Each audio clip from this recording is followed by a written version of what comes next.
Vamos lá, então. Começar a aula de hoje, né? Segunda aula do curso Optimims, curso de extensão, organizado pelo UFRJ, hoje, 14 de junho. E hoje vamos falar brevemente sobre blockchains públicas e privadas, sobre as 4 camadas que caracterizam as blockchains, as redes de blockchains. A gente vai falar também brevemente sobre as blockchains de tipo monolíticas e modulares, e mais uma definição do que uma, uma fala muito profunda sobre o assunto. A ideia é que a gente tenha conceitos básicos da rede de blockchain até chegar na rede Optimims. E finalmente a gente vai falar das blockchains de camada 1, 2 e 3. Ok? Podem anotar suas perguntas, que no final a gente pode eh, responder a grande maioria das suas dúvidas. Ocasionalmente, ao meio da aula, a gente pode tirar algumas dúvidas também.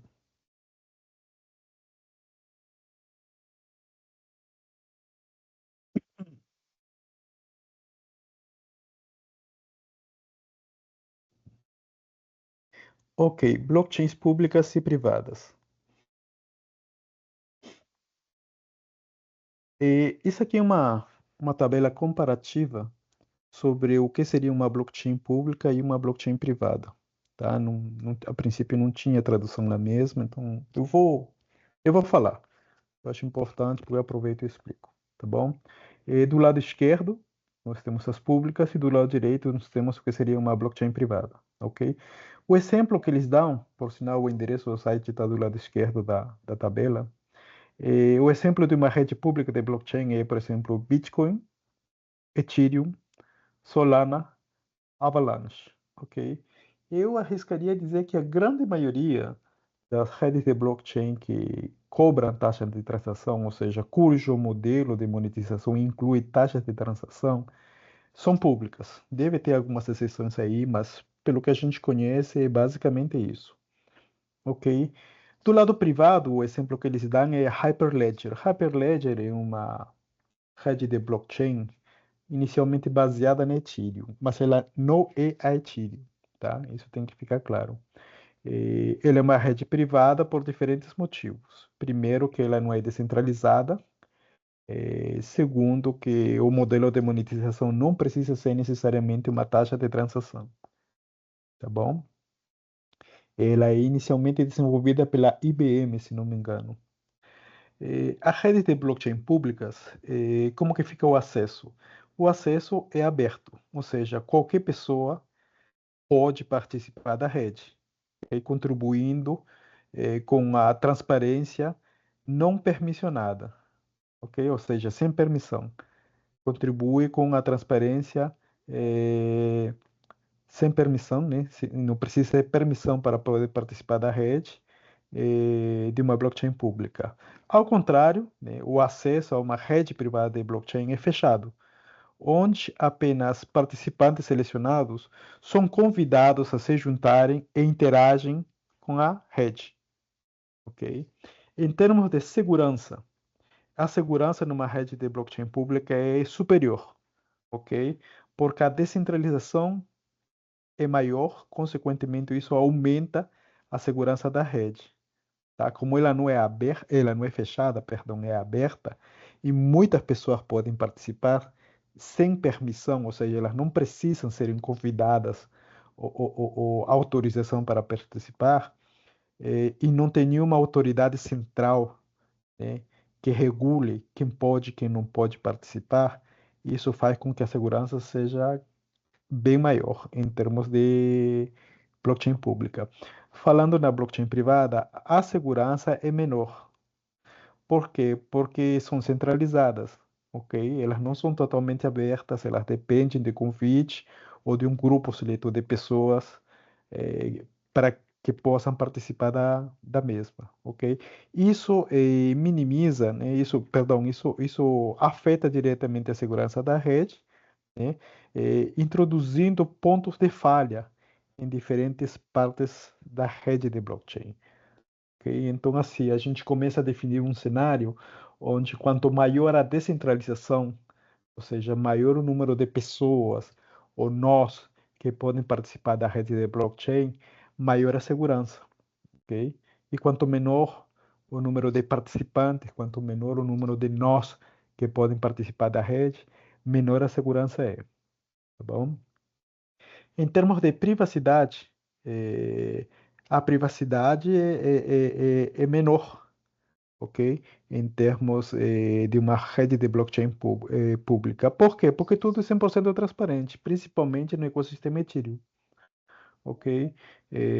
As transações são completamente abertas, né? Então, se alguém coloca dados sensíveis, eles serão vistos, eles serão expostos. Então, assim, a privacidade realmente numa rede de blockchain pública é baixa.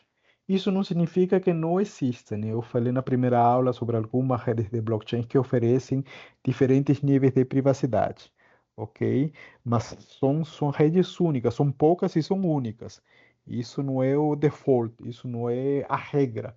Privacidade é a exceção na blockchain. Bom?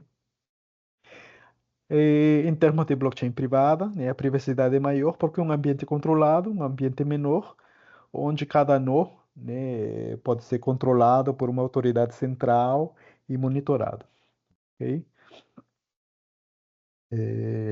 E a rede, né, a autoridade central controla o que entra e sai da rede. Em termos de uso de energia, o uso de energia em redes públicas ela pode ser maior.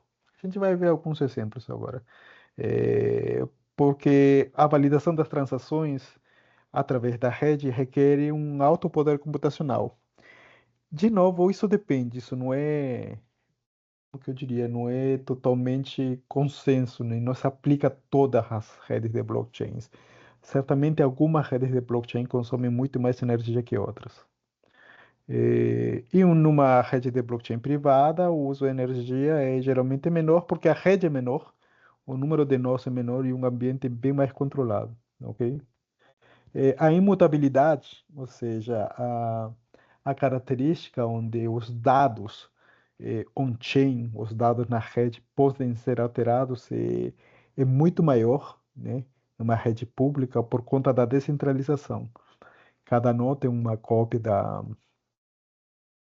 ledger, né, da blockchain inteira, então não é impossível, mas é altamente improvável que alguém consiga alterar, manipular esses dados e corromper os dados da rede.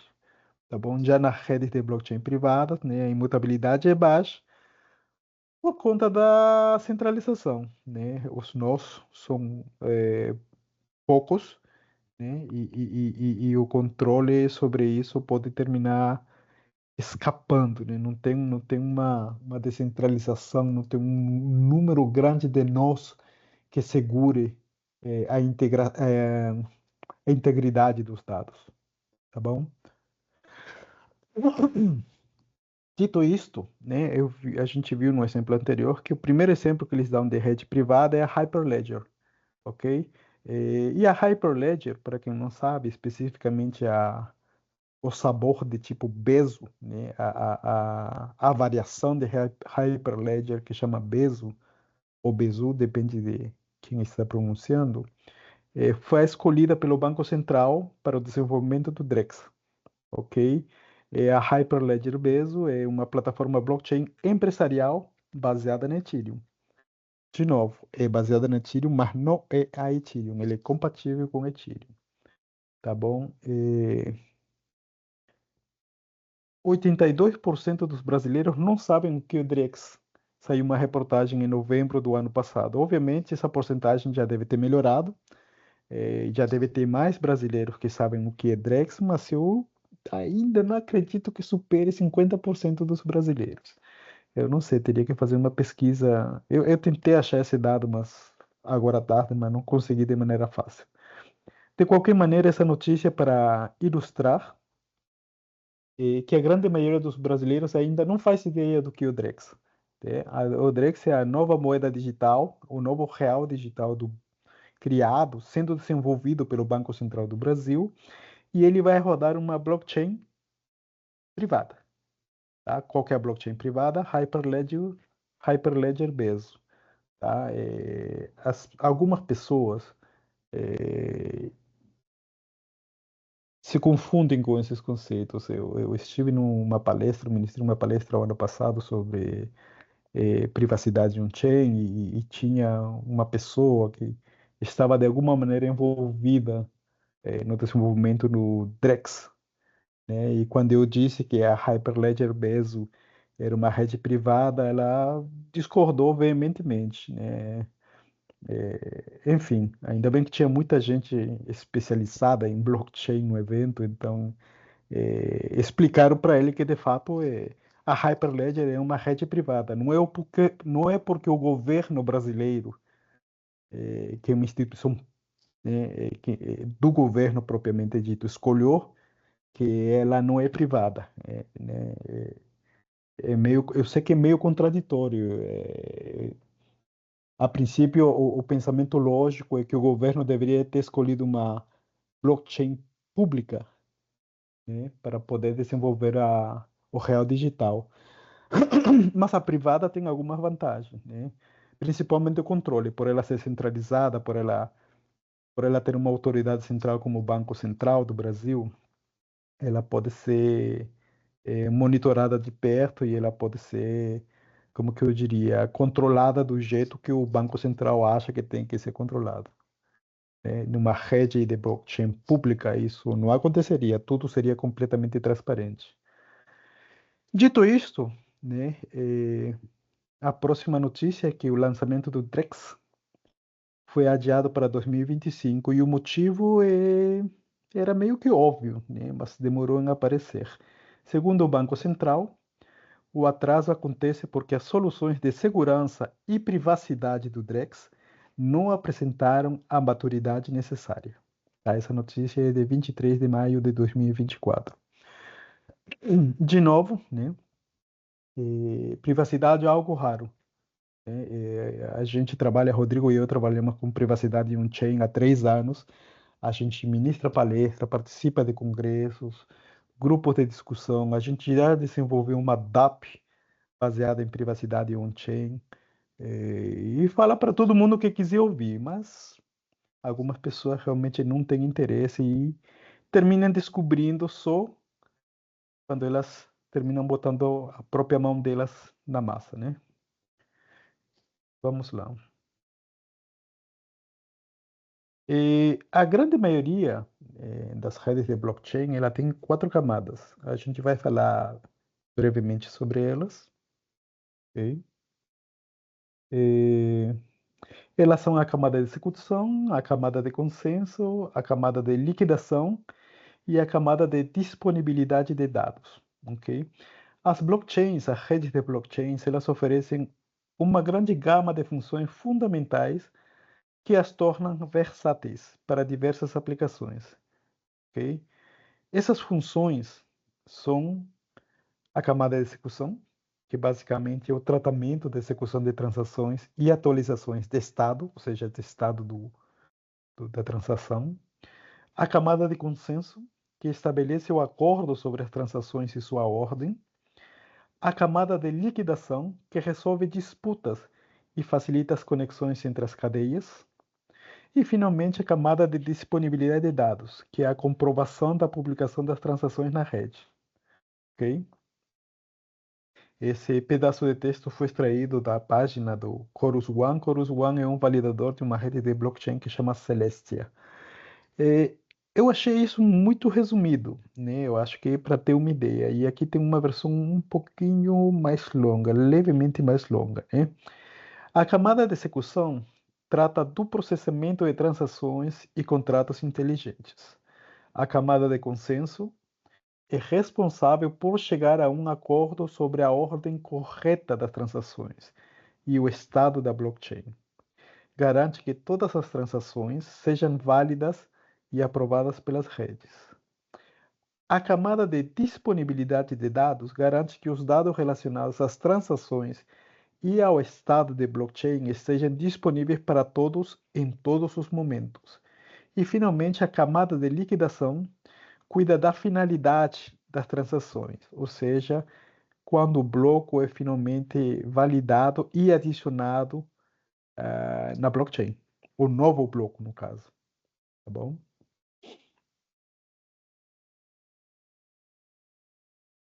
Blockchain monolítica. Uma blockchain monolítica é a grande maioria das blockchains que a gente conhece, né? A grande maioria das redes de blockchain hoje, elas são do tipo monolítica. O que significa ser uma blockchain monolítica? É que elas têm as quatro camadas, essas quatro, execução, consenso, disponibilidade de dados e liquidação, como uma coisa só, como um bloco só. Ou seja, a rede de blockchain tem rotinas para essas quatro camadas como parte integral delas. Essa é uma rede de blockchain do tipo monolítica. Existe um outro tipo de blockchain, que é algum conceito bem novo, bem moderno, que chama blockchain modular, onde cada uma das quatro camadas, de novo, a camada de execução, consenso, disponibilidade de dados e liquidação, elas estão separadas. Cada uma dessas camadas é um módulo da blockchain. Ou seja, você consegue, de fato, isolar uma camada da outra e, consequentemente, isso dá mais versatilidade, dá mais agilidade aos diferentes processos, às diferentes rotinas que uma rede de blockchain precisa fazer para entregar um novo bloco, né, na rede de blockchain.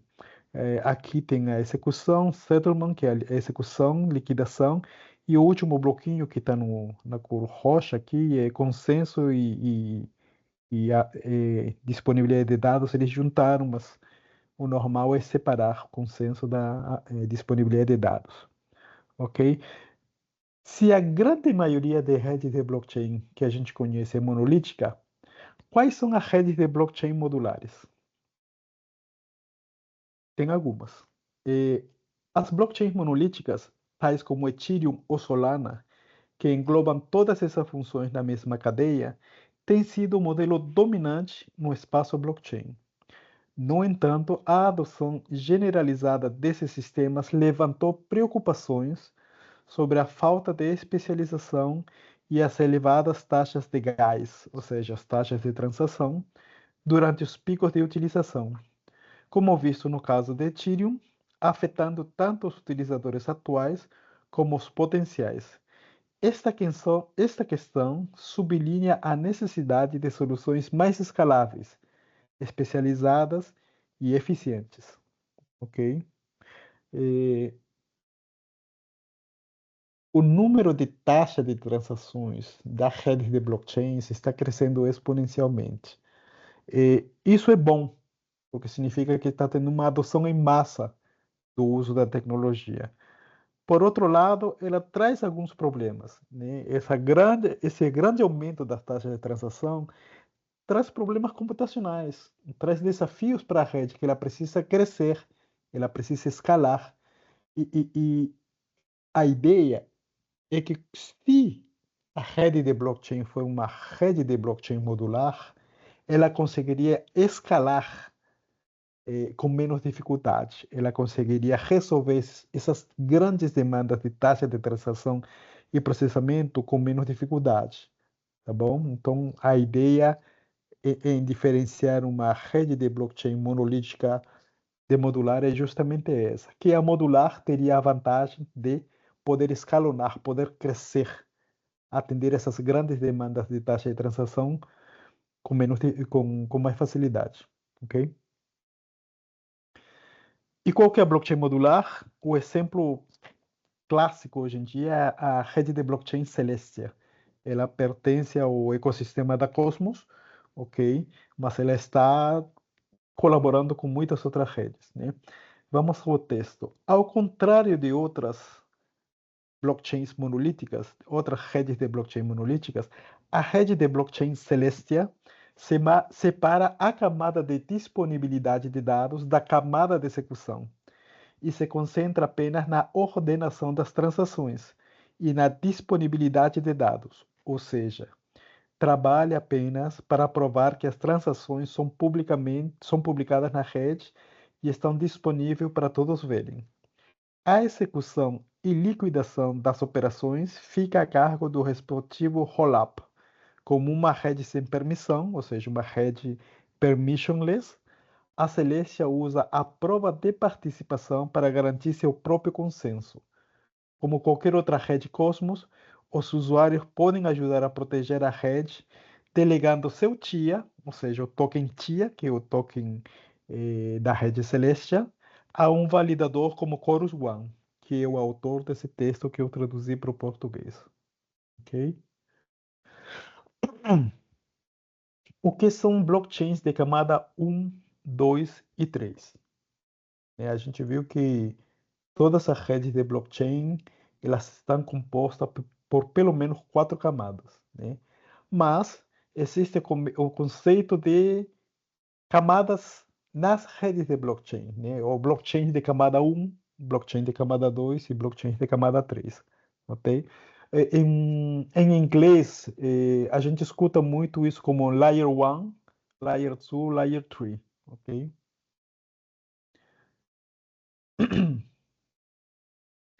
Eu gostei desse gráfico. Ele não é completamente atualizado, ele tem 1 ano e pouco, né? O que em blockchain é muito tempo, mas eu gosto dele porque ele simplifica claramente a diferença entre as diferentes redes de camada 1, 2 e 3. Na verdade, eu procurei e algumas pessoas incluem a camada 0 e outras não incluem, tá? Eu decidi deixar. Eu gosto da ideia, eu gosto do conceito da camada 0, tá? Então, a camada 0 é basicamente a rede propriamente dita. São as redes de blockchain que oferecem infraestrutura básica, né? Cuja infraestrutura básica que elas desenvolvem e oferecem permite a criação de outras redes de blockchain, ok? De tão básica a infraestrutura que eles desenvolvem é. E aí eles classificam, por exemplo, como rede de blockchain de camada 0 a Cosmos. O que faz sentido, porque a Cosmos, quando foi desenvolvida, hoje em dia você consegue fazer clonar a Cosmos com extrema facilidade e adicionar as características que você deseja para se diferenciar, né, da blockchain mãe, né, porque no caso a Cosmos seria a blockchain mãe do ecossistema, né, sendo camada 0, né, você copia toda a infraestrutura de segurança, todas as 4 camadas, né, consenso, disponibilidade, tudo que você precisa, para fazer uma nova rede de blockchain. E ela oferece toda a infraestrutura para que essa nova rede de blockchain, que foi criada a partir dela, a partir da infraestrutura básica dela, se comunique com as novas redes de blockchain. Então, hoje em dia, existem mais de 200 redes de blockchain do ecossistema Cosmos, e todas elas se comunicam né, entre elas, né, eles desenvolveram uns protocolos como o IBC, Inter-Blockchain Communication, né? Então faz sentido, de diferentes formas faz sentido a Cosmos ser chamada de camada 0. Tem a Cardano, né? Eu não conheço, eu conheço muito pouco na verdade sobre Cardano, mas eu acredito que eles estejam desenvolvendo também novas redes de blockchains como parte do ecossistema deles. E tem a Polkadot, né? A Polkadot é também considerada uma rede de camada 0, onde as parachains seriam as Layer 1, as redes de camada 1. Então, cada parachain, cada nova rede de blockchain que nasce e usufrui da infraestrutura básica da Polkadot, ela é uma parachain e ela pode ser considerada uma rede de blockchain de camada 1. Ok? E a Polkadot é considerada uma rede de camada 0. Falando especificamente sobre a rede de camada 1, né? São as plataformas de blockchain que a gente conhece. Ethereum, certamente, ela é a mais conhecida, Layer 1, camada 1, né? Solana, Celo, né? E aí vem o pequeno porém que eu disse que o slide, esse gráfico é um pouquinho desatualizado. A Celo era uma rede de camada 1, né? Mas no início desse ano, a governança da comunidade Celo decidiu virarem uma rede de camada 2, porque a comunidade Celo decidiu de ser uma camada 1 e eles decidiram ser uma rede de camada 2. E eles fizeram uns estudos, umas pesquisas sobre para qual ecossistema eles poderiam mudar, né? Se eles iriam para alguma rede de camada zero, alguma ou ficariam como uma Layer 2 de alguma Layer 1. E no final eles decidiram ir para o ecossistema da Optimims. Então eles são uma L2 que vai usar a infraestrutura básica de outra L2 como a Optimims, ok? E aí vem as redes de camada 2, né? Que basicamente são redes que oferecem escalabilidade, né? De uma ou outra maneira, as redes de blockchain de camada 2, elas escalam as redes de camada 1, né? Polygon escala, né? A Ethereum, eu não sei que símbolo é esse, não sou familiarizado. A Optimus também escala Ethereum, ok? E tem o que ultimamente o pessoal está chamando de Layer 3, de camada 3, que são basicamente as aplicações, os aplicativos, né, que rodam por cima de uma rede de camada 2. E aí tem Decentraland, Uniswap, enfim, tem vários aplicativos que eles não são redes de blockchain. Eles são dApps, Decentralized Applications, que elas rodam usando a infraestrutura de uma Layer 2, de uma rede de blockchain de camada 2. Okay? Eu sei que parece um pouco confuso, mas faz todo sentido, né? A camada 0 oferece uma estrutura super básica de segurança, consenso. A camada 1, usar essa infraestrutura para oferecer uma rede de blockchain. A camada 2, escalar, né? Escalonar, dando rapidez a essas redes de camada 1. E a camada 3 são as dApps, os aplicativos rodando por cima das redes de camada 2. Falou quando eu estava fazendo a comparação. Alberto, Oi, o pessoal no chat está pedindo para a gente fazer uma pausa para dúvidas, para não ficar muito lá para trás. Você quer continuar ou você. vamos falar. A É, gente, a gente fala assim. Pode você ler para mim? o pessoal anotou aqui as dúvidas. A Uhum. Mariana aqui anotou as dúvidas e o Igor também. Os dois já Beleza. estão com o microfone aberto aí, vocês podem colocar as dúvidas para o Alberto, tá? Pô, beleza, tá me ouvindo, Alberto? Tudo certo? Tudo certo, meu camarada Igor. O Leonardo Vaz, ele está perguntando, aonde estariam esses pontos de falha na rede privada? Nos validadores que, na teoria, são os menos e mais suscetíveis à falha?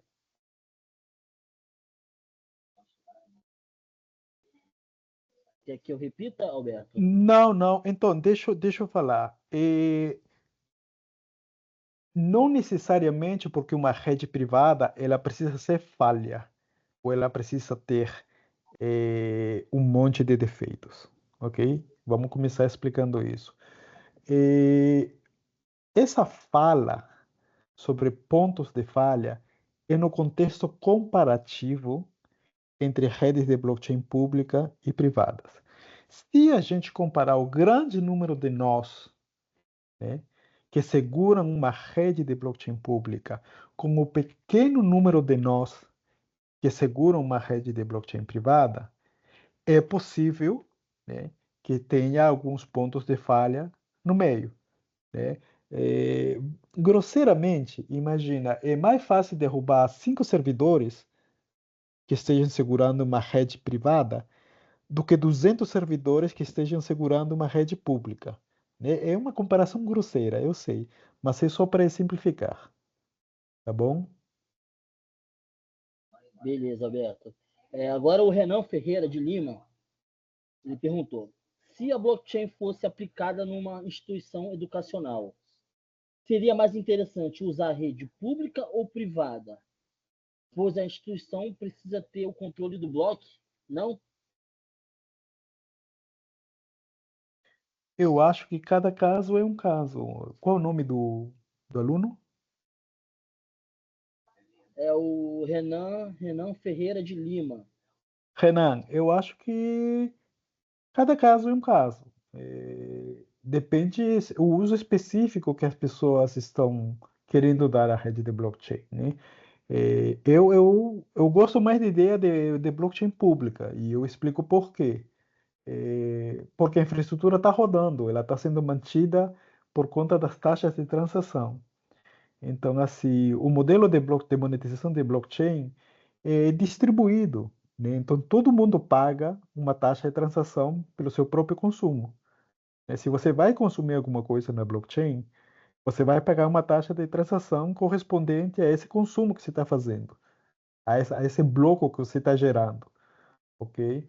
Então, se você fosse usar uma rede de blockchain privada, alguém teria que manter essa infraestrutura da blockchain privada funcionando. Por exemplo, uma escola. Uma escola que usar uma rede de blockchain, sei lá, para fins educacionais. Vamos colocar isso como exemplo. Qual rede de blockchain privada está hoje disponível para que as escolas usem? Eu não sei. Talvez a RNP, a Rede Nacional de Pesquisa, tenha essa resposta. Eu não tenho, tá? Mas alguém precisa manter a infraestrutura de uma rede de blockchain privada funcionando, e isso custa, né? O equipamento custa, a energia custa, a manutenção custa. Alguém tem que pagar essa conta. Não vai ser a escola, porque a escola não tem orçamento para isso. E as escolas são geralmente pequenas. Por outro lado, se for uma rede de blockchain pública, onde tem que pagar a taxa de transação, quem iria pagar essa taxa de transação? Tudo bem, o custo de uso de uma rede de blockchain pública é muito baixinho, porque ao ser distribuído, muita gente está pagando por diferentes usos da rede, comparativamente com uma rede de blockchain privada. Então, assim, é caso a caso, tá bom? Eu acho que, como tudo, tem seus prós e tem seus contras, tá bom? Mais alguma? Roberto, tem sim. O André e a Ana Cunha, eles fizeram uma pergunta, mas acredito que deve ser pelo mesmo motivo. O André pergunta: a Hyperledger Bezo é compatível com a Ethereum? E a Ana Cunha pergunta: por favor, fale novamente sobre a relação da Hyperledger e a Ethereum. Ok, eu posso contar o que eu sei. A Hyperledger é uma rede de blockchain desenvolvida pela IBM, até onde eu sei. Ok? Ela é uma tecnologia, né, de rede de blockchain privada, ou seja, alguém tem que pegar essa rede de blockchain, criar os nós, instalar um servidor, pagar o aluguel desses nós, provavelmente na Amazon, em algum outro lugar. Eles têm que decidir quais são os mecanismos de consenso para gerar e adicionar cada novo bloco na rede de blockchain privada. Então, assim, de novo, alguém tem que botar a rede para funcionar e manter, pagar pela manutenção da mesma, tá? Então, assim, ela não é pública, ela é privada. Embora vocês vão ouvir ocasionalmente por aí alguém dizendo que ela é pública, ela não é pública, ela é privada. E ela é compatível com o Ethereum, né? Então já existe software, plugins, rotinas que ajudam a que a Hyperledger se comunique com o Ethereum. Então, assim, embora ela não é pública, ela conseguiria, a princípio, uma comunicação fluida com a rede pública como o Ethereum, tá bom?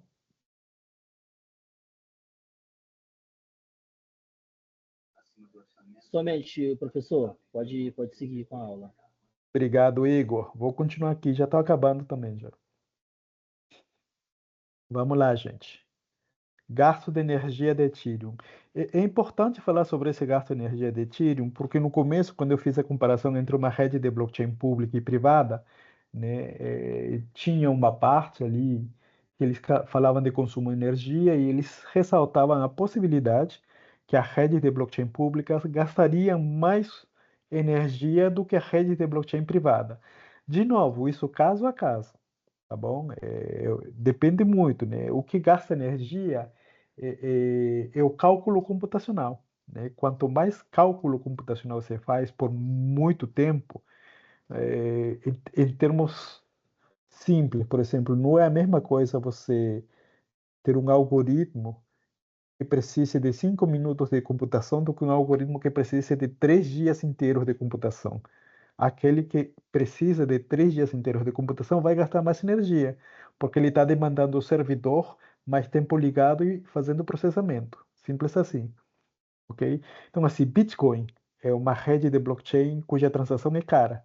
Por quê? Porque o algoritmo para gerar consenso é complexo, é difícil, né? E computar esse cálculo demanda muito poder computacional e muito tempo, entendeu? Então, ele gasta mais energia que Ethereum, e não só isso, como consequência dele gastar mais energia que Ethereum, as taxas de transação são mais caras que Ethereum, ok?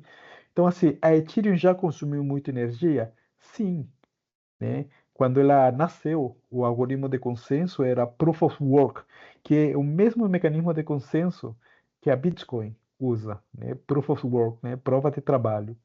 Mas após, né, ter tido um grande crescimento e demanda, ficou inviável deixar a Ethereum funcionando com esse mecanismo de consenso que chama Proof of Work, POW, né? E aí teve um upgrade da rede, né? O ano passado a rede Ethereum passou, eu não me lembro se foi final do ano passado ou início desse ano, passou para Proof of Stake, ok? POS. E como consequência desse upgrade no algoritmo de consenso, o consenso ficou mais rápido, ou seja, passou a demandar menos poder computacional. Como consequência desse menor poder computacional necessário, passou a gastar menos energia. Então, hoje em dia, a própria Ethereum se define como uma blockchain verde, né? Cujo mecanismo de consenso, de prova de participação, né, usa a própria usa ETH, que é o token de governança deles, para proteger a rede. O consumo de energia da rede Ethereum é de aproximadamente 0,00 terawatts por ano em toda a rede global. Lá embaixo tem um grafiquinho, né, comparativo, porque não adianta só falar números, eu acho que a gente precisa comparar. Hoje em dia, o consumo total da rede Ethereum, né, global, é bem menor, né, que o que Airbnb gasta, por exemplo, tá bom? Que o consumo de uma empresa do tamanho de Airbnb. E muito menor que PayPal e Netflix, ok? Então, assim, a gente precisa também tomar cuidado com essas afirmações, tá bom? A gente precisa ler, pesquisar, procurar informações complementares. É fácil alguém que não gosta da ideia da rede de blockchain, não gosta da tecnologia, ou está mal informado por diferentes motivos, dizer, olha, a blockchain gasta muita energia, as criptomoedas gastam muita energia. É verdade, elas gastam, mas comparado com o quê? Né? A gente precisa sempre fazer essa comparação para a gente ter uma ideia real do tamanho do impacto de gasto de energia que a gente está falando, tá bom? Isso aqui é o Etherscan. O Etherscan é o explorador da rede Ethereum. O nome dela é Etherscan. O endereço está lá embaixo, etherscan.io. Alguém está com o microfone aberto aí. Eu estou mostrando isso aqui porque bem no meio tem não sei se dá para ver aqui, tem transações, tá bom? Esse print eu tirei hoje à tarde, né? E eu queria mostrar isso aqui. 2.405 milhões, ou seja, 2,4 bilhões de transações que já foram feitas até hoje na Ethereum, ok? E a velocidade de transação é 14,1 transações por segundo em média, né? Na Ethereum. Aqui do lado nós temos 282 milhões de transações que foram feitas pela Optimism. Lembrando que a Optimism é uma L2, é uma rede de camada 2, que é a escala Ethereum, ou seja, e ela é uma nova rede de blockchain, né? Ela não tem todos os anos de existência como a própria Ethereum tem. Então o número de transações é bem menor. Mas por que eu estou falando isso? Porque quando a gente fala, por exemplo, da Ethereum, quando a gente fala de 2,4 bilhões de transações, a gente precisa começar a imaginar aonde que estão esses dados, né? Estamos falando de dados de 2,4 bilhões de transações feitas até hoje. E aí que entra o conceito de blockchain modular, né? Que eles chamam de data availability, ou disponibilidade de dados, que eu falei da Celestia. A Celestia está se ultra especializando em disponibilidade de dados. Então, de uma ou outra maneira, todas essas redes de blockchain que estão tendo sucessos, as maiores pelo menos, elas precisam guardar dados, disponibilizar dados, para que qualquer pessoa, a qualquer momento, possa ir lá e verificar os dados gerados, os blocos gerados. Ok? Então, assim, disponibilidade de dados é um problema sério, né? Principalmente quando se fala no sucesso na adoção de redes de blockchain. Então, quando a gente fala de redes de blockchain modulares, é um conceito novo e um conceito que eu acredito irá sendo adotado pouco a pouco daqui para frente, tá bom? Porque um dos conceitos mais legais quando a gente pensa em escalabilidade e em rapidez das redes de blockchain. Deixa eu ver o que mais tem aqui. Eu acho que acabou.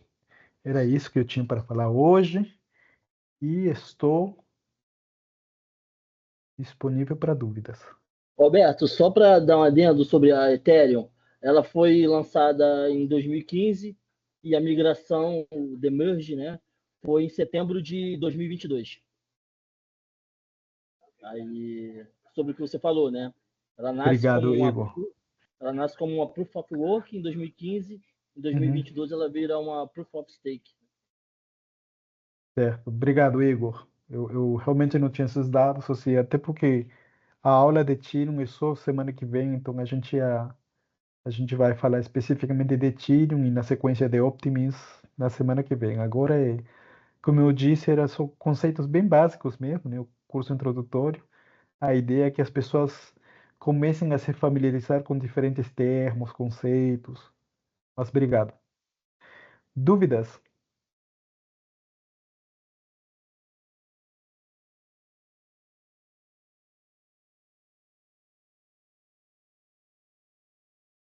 Acabaram as dúvidas, gente? Tem uma dúvida aqui do Leonardo Vaz que é bem legal. Bora? Ele perguntou assim: se os contratos são imutáveis ao entrar na rede, como eles alteraram o Proof of Work para o Proof of Stake da Ethereum sem criar uma nova blockchain? Excelente. É porque assim, o novo contrato, eles na verdade, é um fork, né? Não deixa de ser um fork, né? É, foi feito um novo contrato, né? É um novo software, é um novo.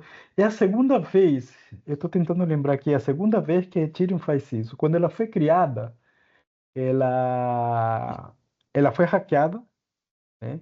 Ela foi hackeada e antes de esvaziarem os fundos da DAO, da Ethereum, ela teve que fazer um hard fork, né? Ela teve que migrar para uma nova rede. Eles conseguiram pegar o bug, eles sanaram o bug, só que não tem correção, né? Não dá para se corrigir um contrato inteligente on-chain e continuar usando mesmo.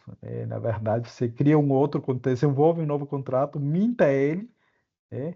Esse contrato vira um novo bloco dentro da rede de blockchain e a partir dali foi criada a nova Ethereum. Hoje em dia, se vocês forem nos explorers de blockchain, vocês vão encontrar Ethereum Classic e Ethereum. Ethereum Classic foi a primeira rede de blockchain, é aquela que foi hackeada, tá? E a Ethereum, aquela que a gente conhece hoje, é o fork, né? É a nova rede Ethereum que se originou depois do fork, depois deles sanarem o hack que teve da DAO da Ethereum. A Ethereum 2.0, que é a que a gente está usando hoje, que mudou de Proof of Work para Proof of Stake, ela também é um fork, só que eles não precisaram criar uma rede totalmente nova. Eles conseguiram atualizar, não é editar, tá, gente? Quando eu falo atualizar, eles geraram novos códigos de fato, mas eles não precisaram abandonar a Ethereum 1.0 em nome da Ethereum 2.2. O 2.0, perdão. Tá bom? O que Ah, mudou de, o que mudou foi o mecanismo de consenso de Proof of Work para Proof of Stake. teve essa conversa aqui no chat para explicar a diferença entre os dois. Aí tem uma pergunta aqui do Thiago, que é, por ser considerado uma Layer 1, a Ethereum é baseada em qual Layer 0? Ela não é baseada em Layer Zero, porque assim, quando o Ethereum nasceu, quando ela foi desenvolvida, eu acredito que ela não estava pensando em nuclear, os fundadores não estavam pensando em nuclear nova rede de blockchain a partir dela. Ela seria uma rede de blockchain única. Só que a coisa cresceu, fez muito sucesso, teve muita demanda, e com a demanda vem os problemas. Aí veio o congestionamento, veio o encarecimento das taxas de transação. E aí, como que você faz? Você faz um fork. Então você teria Ethereum 1, Ethereum 2, Ethereum 3, Ethereum 4. Não foi isso que aconteceu. A solução para escalar, né, para solucionar os problemas de congestionamento de Ethereum foi justamente o desenvolvimento de Layer 2, redes de camada 2. E assim nasceu a Polygon, assim nasceu Optimism, Arbitrum e as outras redes de camada 2. Elas nasceram não para competir com Ethereum, elas nasceram para solucionar o problema de escalabilidade, de rapidez e de barateamento das taxas de transação. Então, ela não nasceu diferente da Cosmos. A Cosmos já nasceu para nuclear outra rede de blockchain.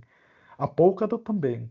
Ela já nasceu pensando que ela teria parachains, que seriam redes de camada 1 originadas da camada 0 da Polkadot. Ok? Beleza. Tem uma outra pergunta aqui do Giovanni, que ele Uhum. pergunta assim: existe relação entre as camadas 2 e 3 de blockchain e o conceito de oráculo de blockchain? Então, ótimo. Então, a princípio, os oráculos, eles são um software que são feitos para comunicar a blockchain com os dados externos, né? Então, a intranet, vamos chamar assim, a intranet dos dados da blockchain com a extranet, né? Com o que está fora da blockchain. Por exemplo, como você consegue dizer de que um token vale X reais? O token de uma rede vale X reais, né? Esse dado está onde? Esse dado não está dentro da blockchain, ok? Essa correspondência de valor, né, está fora da blockchain. Então, assim, para você acessar e dizer, olha, esse token vale X reais, eu preciso fazer uma consulta externa, eu preciso sair da rede de blockchain, olhar um dado fora da blockchain, retornar isso e depois dizer, olha, esse token X vale Y reais. Tá? Então, o oráculo é o software, o pedaço de software responsável por fazer essa comunicação com os dados internos da blockchain, com os dados externos que não estão na blockchain, ok? Que estão off-chain.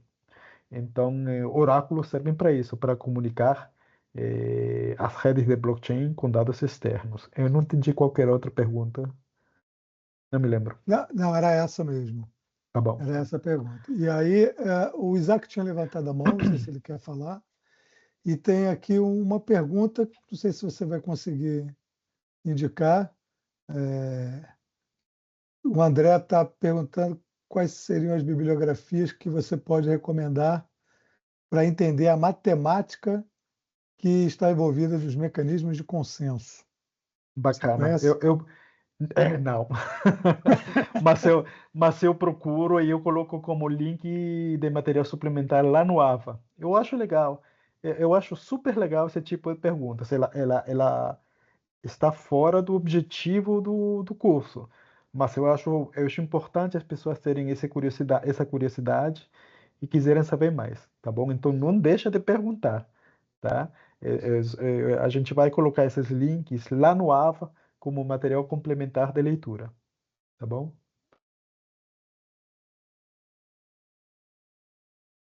Ah, Isaac, você quer falar?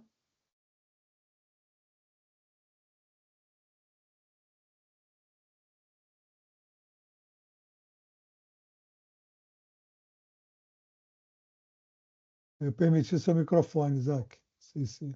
Ah, perfeito. Obrigado, professor. É. Não, só para falar que a gente veio colocando também alguns links aí também no chat, tá? Falando principalmente sobre esse evento aí do The Merge do Ethereum, como é que ele aconteceu. O link explica um pouco mais de como isso se deu. A gente vai colocar isso também lá nos materiais adicionais, como bem o professor Alberto falou, tá? Mas só para deixar isso evidente aí que a gente vai complementar tudo isso lá nos materiais também, tá? Beleza. Obrigado, Isaac. Bom, as Mas, dúvidas que tinham aqui no chat foram essas. Não sei se eu esqueci alguma, se eu tiver esquecido, vocês me avisem, por favor. Ou se tiver alguma outra dúvida, pode colocar aí no chat. maravilha. Enquanto isso, deixa eu dar uns recados. O formulário que a gente colocou lá no AVA, que é o formulário de avaliação, eu peço que vocês preencham essa semana antes da próxima aula, tá bom? É importante, a gente precisa desse retorno de vocês, né, até para a gente poder aprimorar de alguma maneira as aulas. A gente precisa também. Hoje uma pessoa perguntou por que precisava do CPF dele. A resposta é porque assim, a gente precisa confirmar que todos os inscritos estão participando e confirmar também que quem está respondendo está de fato inscrito. A gente tem poucos mecanismos para esse tipo de comprovação. Então, a gente está cruzando o nome das pessoas que estão participando do chat aqui, que está participando da aula, com o nome das pessoas que estão preenchendo o formulário. Então, é importante que vocês preenchem esse formulário, tá? Para a gente não apenas contabilizar ou confirmar sua presença aqui nas aulas, mas também para vocês terem direito ao certificado com um mínimo de 75% de frequência, tá? E fora o endereço da MetaMask, que a gente vai precisar depois para fazer uma transferência de tokens aí para a gente poder participar da governança on-chain da rede Optimism, tá bom? Eh, a gente precisa, esse endereço da MetaMask, ele precisa ser consistente, tá? Você não pode me dar uma carteira diferente toda a aula, não. Ela tem que ser a mesma.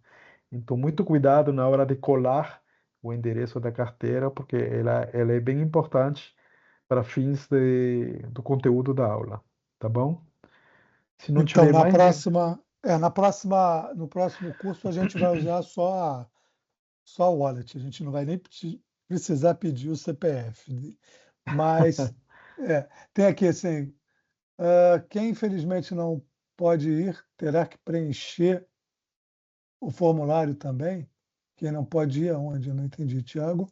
O Marcon falou que respondeu, mas com o Professor, eu acho CPF que foi errado. quem não pôde ir, né? Acho que quem não pôde participar da última aula, você vai ter que preencher o Ah, formulário sim, também, sim, sim. porque a pessoa pode ter assistido o vídeo posteriormente, né? Claro, tem que preencher sim, né? E Todo o mundo, Marco, todo mundo tem que preencher, o tá? Marco falou que respondeu com o CPF errado. Marco, você tem que responder novamente, porque tem que ser o CPF certo, senão a gente não tem como bater essas informações. Senão não vai bater e tu vai tomar falta. Aí não vai ficar legal. Então, o Rogerinho está perguntando aqui onde é que ele comunica o endereço da carteira. Está no formulário, não está? Isso, tem um campo lá pedindo o endereço da carteira, É. tá? Tá bom? E quando eu for colocar os professores que ministraram a aula, eu tenho que colocar o Igor, o Rodrigo, que leram as dúvidas? Não, bota só o Roberto. São os professores mesmo, tá É, bom? É porque ocasionalmente pode ter mais de um, né? é. E por isso que eu coloquei vários espaços lá para ter lugar para colocar as pessoas, tá, gente? Olha Mas só, não precisa. é um formulário por aula, né? Isso, é um formulário por pessoa por aula. Por aula. É um formulário por pessoa por aula. Então, toda aula vai ter um formulário novo, tá? A gente vai inserir esse E- formulário lá no AVA, tá, pessoal? Que é o espaço também que a gente tem esse controle de quem está Isso, acessando, de quem não está acessando o curso. Então é muito importante vocês acessarem, tá? isso. O Aristides está dizendo que o campo CPF não estava com problema no formulário? Estava e arrumei. Eu coloquei para 11 dígitos, mas ele estava dando problema para preencher. Eu tirei a formatação dele, ficou livre, tá bom? Beleza. E, gente, não precisa colar o endereço da sua carteira no grupo. Nunca, eu já disse isso, eu vou continuar repetindo toda a aula. Nunca, sob hipótese nenhuma, vocês colam ou compartilhem as suas palavras-chave, as suas frases da carteira, ok? Porque isso é segurança. Já falei a mesma coisa que compartilhar a senha do banco com pessoas que vocês não conhecem. Vocês não façam isso, por favor. Tá? Se tiverem dúvidas, não precisam expor seus dados, não precisam expor sua carteira, muito menos sua senha no grupo. Vocês perguntam no grupo, né? Vocês podem colocar também lá no AVA, tá? Mas o ideal, como eu já disse desde o primeiro dia, é vocês tirarem suas dúvidas por aqui, interagindo com a gente, que a gente responde na hora. No grupo, nem sempre vai ser na hora, tá? Vocês podem tirar suas dúvidas, mas a gente não está antenado 24 horas no grupo, não. Hein, Alberto, só um adendo também. Quando você tiver com a sua carteira online conectada, né?